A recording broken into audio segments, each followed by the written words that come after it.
Makerfield Reflections.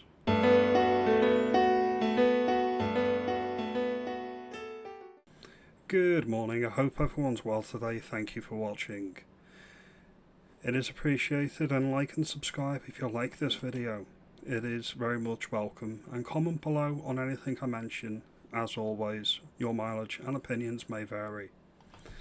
I want to start this video by saying a great, big, lovely thank you to people who have been watching my channel since it grew from 0 subscribers up to 17.5 subscribers currently.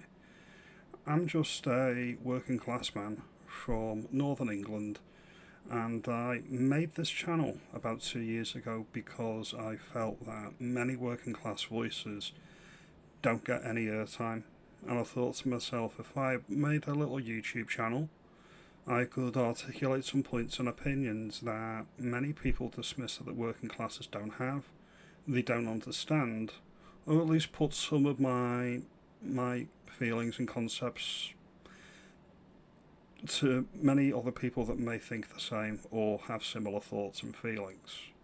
So I want to thank you for sticking with me for the ride. It is very much appreciated. The thoughts on the Makerfield by-election.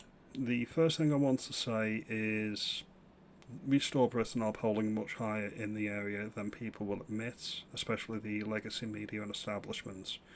I think they are going to surprise a lot of people later this month. I want to talk about not necessarily their campaign, but some of the people I met up there. I'm not going to name names. You know who you are. You know who you are. I'm not going to name names. I don't think it's fair because you've not got a YouTube channel and you may not want the spotlight. So what I'm going to do is I want to talk about what we talked about and put it across to the people that watch my channel to make you aware of what people are saying on the grassroots. It was very much a congress, it was very much a convention, it was very much a parliament of like-minded people actually talking about major things that are impacting the country, and it was very heartening and it was very welcome. Now, before any Restore voters get it twisted, or any Reform voters get it twisted, I want to make it clear that I'm not taking credit for any of these ideas. These are mainstream opinions in the right of centre discourse. And what you'll find if you're a Reform voter or a Restore voter is many of these ideas or things we were talking about, you probably have talked about yourself or are like-minded. There's more in common than we have that divides us on the right of centre, and we need to remember that when the time comes. I don't think anybody voting Reform UK or Conservative UKIP is a traitor. Like-minded people will have similar opinions. I voted Reform for my local council elections this year. I had no choice, there was nothing else on the table, and they were the best of a bad bunch. This Restore member, who's been a Restore member since July last year, is also a Reform voter, because pragmatically that's all I've got to vote for currently. So always remember that. I don't think there are any traitors, and I don't think anybody's malicious in the grassroots. We all want the same thing, we all want our country back. What we vary on is how best to achieve it. One of the first things that was brought up with a Englishman was the restoration of the English Constitution. And he was very quick, this chap, to say that he's English, not British. I didn't want to press him on that too much, although I did say that I was British, not English, or at least I'm British and English, and from Cheshire. But again, even on the thing of national identity, people's mileage will vary. Now, the argument that this guy made to me is essentially that the home nations, the Celtic nations, being Northern Ireland, Scotland and Wales, all have a measure, if not a lot, of devolution, and England has been lost in the scramble. I think actually I did mention this to him. I said this is by design. When Tony Blair created devolution, he did it specifically to deny the British a unified bloc vote, because you've got people in Scotland voting for Scotland's interests, you've got people in Northern Ireland voting for their interests, and the same in Wales. And the Englishman has to wear the British hat because the other home nations aren't doing it. So I agree with the concept of the restoration of the English constitution. We have three distinct jurisdictions in Britain. We have Northern Ireland, we have England and Wales, and we have Scotland. We need a complete restoration of our inalienable rights. Okay? That would be the Claim of Rights 1689 in Scotland and the Bill of Rights 1689 in England. These need to be fully restored. What happens over the centuries is you get legislation and you get new laws, and the implication is, even if it's not explicitly stated, new laws tend to override previous laws, when really by the letter of the law the reverse is true. Unless a new law explicitly says it is supplanting or replacing a previous law, the previous law should still stand. But in practice, the lawyers and the parliamentarians never see it that way. So that was the first meaningful conversation of the day that I had. A restoration of our basic rights in England and Wales and Scotland, and stripping back anything that actually contradicts these basic rights from way back when, pre-Act of Union. That needs to happen. That was the first point that was made. The second one I want to get into now is something people may or may not be aware of, which is something known as remittances. Remittances is when foreign nationals, or they could be British nationals as well, but I'll use foreign nationals as the example because more than likely that is who's going to be doing it. That's sending money abroad. So say for example you've got an Indian who's running a corner shop.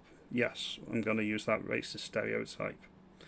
They may not keep their money in the United Kingdom, and they may send the bulk or portion of that money back to homeland.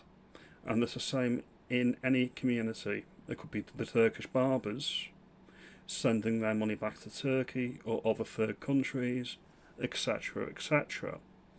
Now, this wasn't necessarily an issue when the British population was 99% native. But when you get into the low 70s, high 60 percentile, where a greater portion of the population is foreign born or is a dual national, it becomes an issue because remittances, money being taken out of the British economy, means that less money is chugging around locally. Think about it back in the day when you had your local barbers and your local butcher and your local bakery and your local hairdresser. All of these businesses were locally owned by local people, and all of that money would be slushing around in the British economy. Alright? If all that money's being sent abroad, that's one of the reasons, in my view, that the high streets are dumps, because local businesses are no longer local. They are foreign assets, essentially. And then you get into a tiered approach if you are going to tax these remittances, the money being sent out of this United Kingdom. Are you going to tier it so you've got favourable, less favourable and non-favourable tax bands for the remittances?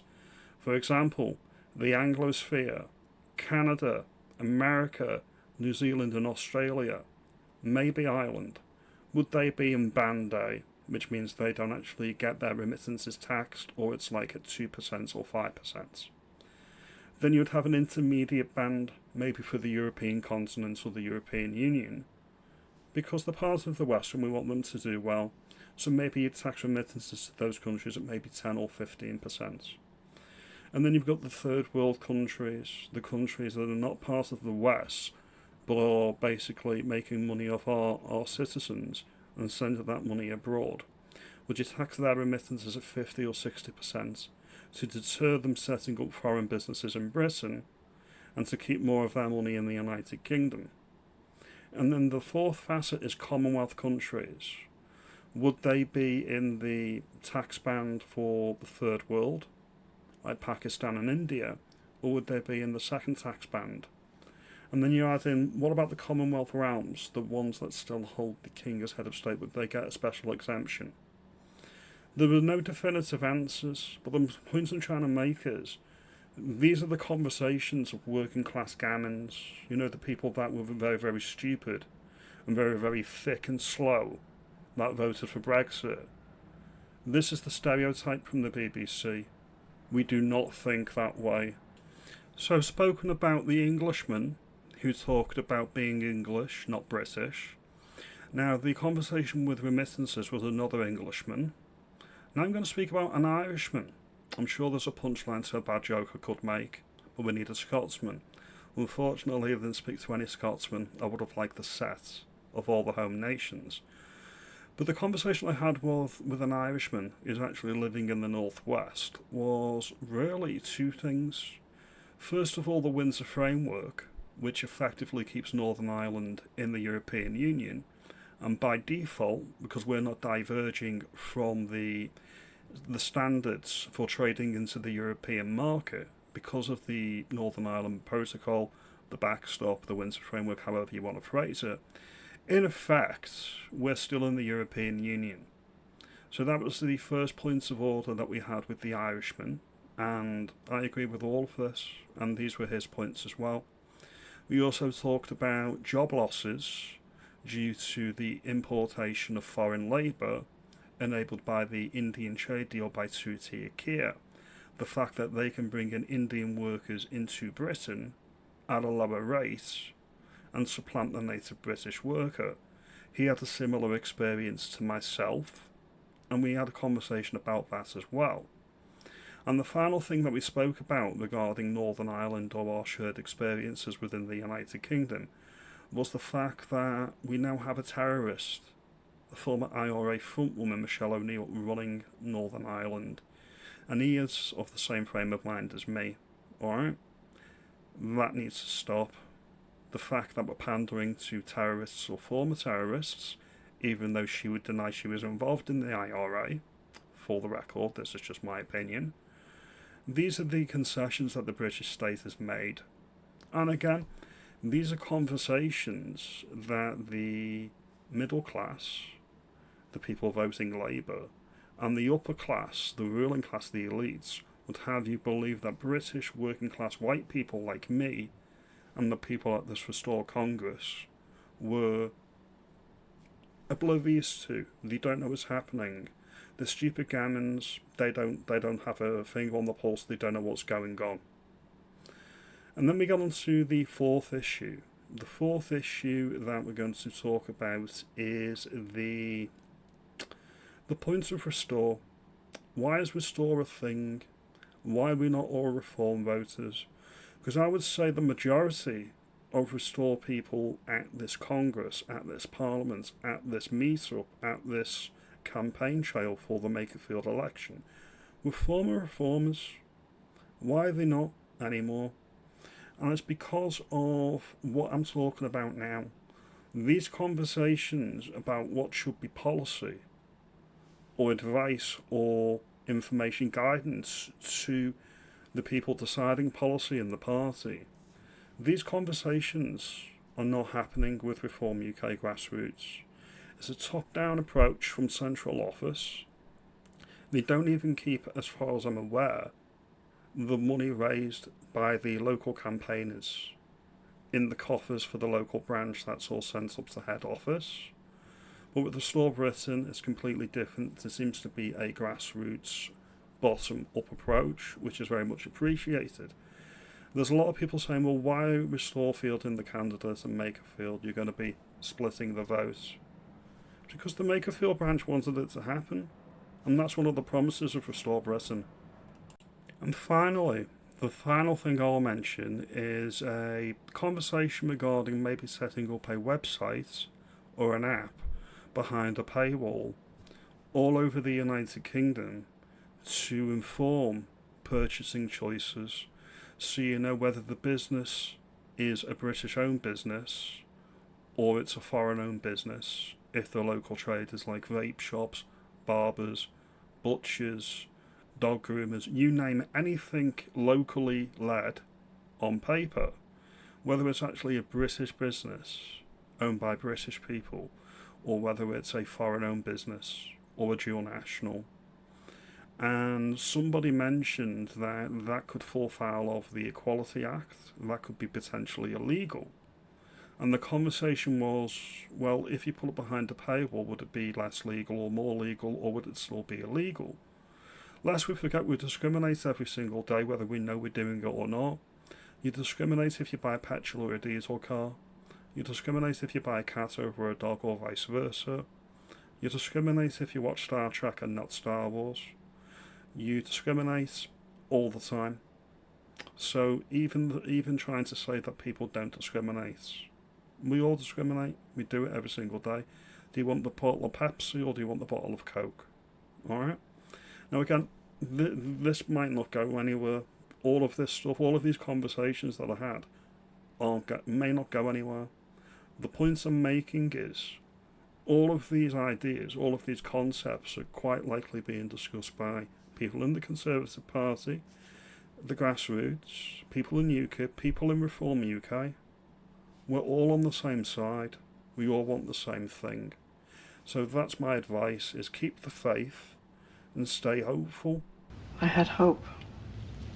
My God, I live on it.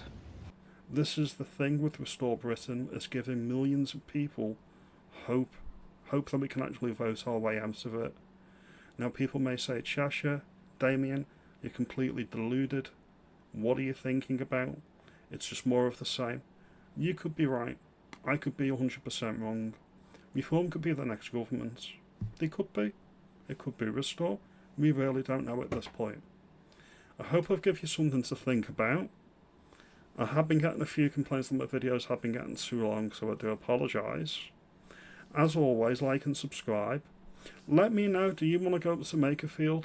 Let me know, are you having conversations like I've mentioned here in the Tory party, in UKIP, or Reform UK? There are no wrong opinions here. You need more discourse and more debate all the time. Have a good day and thank you for your time.